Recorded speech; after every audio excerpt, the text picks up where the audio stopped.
নমস্কার, আমি বন্দনা। আমার কিচেনে আপনাদের সবাইকে স্বাগত জানাই। আবারও এসে হাজির হয়েছি সুগার ফ্রি টমেটো চাটনির একটি রেসিপি নিয়ে। দেখে নেওয়া যাক আজকের এই চিনি ও গুড় ছাড়া সুগার ফ্রি টমেটো চাটনি।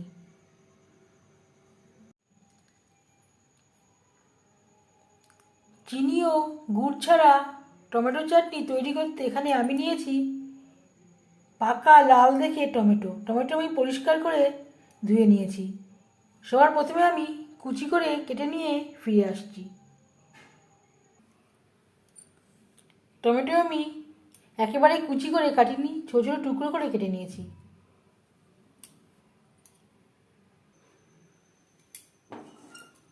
টমেটো চাটনি তৈরি করার জন্য কড়াইতে দিয়ে দিয়েছি 1 চামচ রিফাইন্ড অয়েল, দিয়ে দিলাম একটা শুকনো লঙ্কা।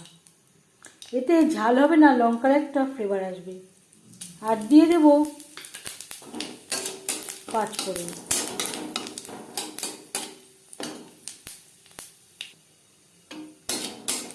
দশ 15 সেকেন্ড 5 ফোড়ন শুকনো লঙ্কা ভেজে নেওয়ার পর দিয়ে দেবো টমেটো।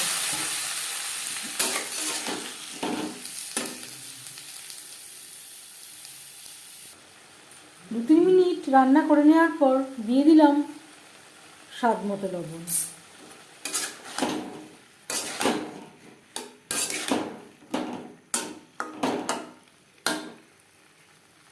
এই চাটনিতে আমি চিনি বা গুড়ের ব্যবহার করছি না, তার পরিবর্তে আমি নিয়েছি কিছুটা পরিমাণে আমসত্ত্ব আর নিয়েছি 8টা খেজুর।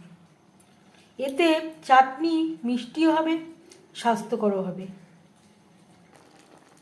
লবণ দেওয়ার জন্য টমেটো অনেকটাই সেদ্ধ হয়ে এসছে। এবারেতে অ্যাড করব আমসত্ত্ব খেজুর।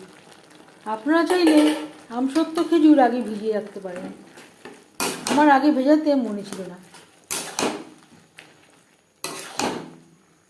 বেশ ভালো করে মিক্সড করে দেব।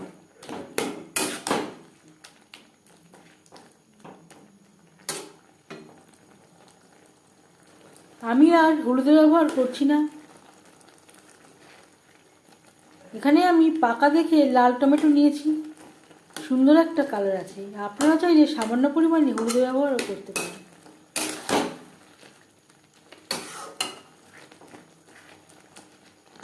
তিন 4 মিনিট রান্না করে নেওয়ার পর গ্যাসের ফ্লেমটাকে লোতে করে দেব। ঢাকনা চাপা দিয়ে 5-6 মিনিট রান্না করব। এতে টমেটো সেদ্ধ হয়ে যাবে, খেজুর আমসত্ত্ব নরম হয়ে আসবে। টমেটো প্রায় 80% সেদ্ধ হয়ে গেছে। এবার দিয়ে দেব জল। জল কতটা অ্যাড করবেন সেটা সম্পূর্ণ নির্ভর করছে আপনার উপর।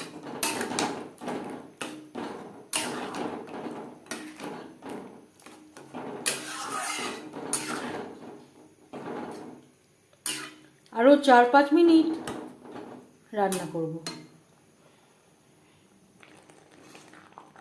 টমেটো আমসত্ত্ব খেজুর বেশ ভালো করে সুসিদ্ধ হয়ে গেছে।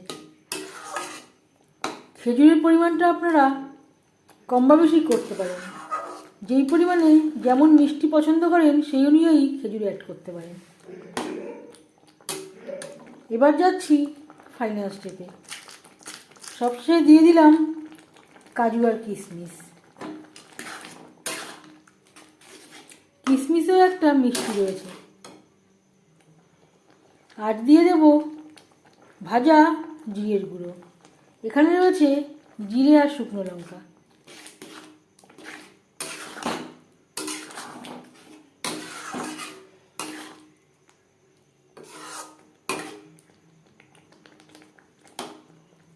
চিনি ও গুড় ছাড়া টমেটোর চাটনি রেডি সার্ভ করার জন্য। গ্যাসের ফ্লেমটা বন্ধ করে দেব। চিনি ও গুড় ছাড়া টমেটোর চাটনি রেডি। এই চাটনি রেসিপিটি কেমন লাগলো অবশ্যই জানাবেন কমেন্টের মাধ্যমে। যদি এই রেসিপিটি ভালো লেগে থাকে লাইক করবেন, শেয়ার করবেন, সাবস্ক্রাইব করবেন আমার চ্যানেলটিকে। বেল আইকনটা প্রেস করে দেবেন। যখন আমি নতুন ভিডিও আপলোড করব তার নোটিফিকেশান সবার আগে আপনার কাছে পৌঁছে যাবে। আপনারা সবাই অনেক অনেক ভালো থাকবেন। এই ভিডিওটি দেখার জন্য ধন্যবাদ।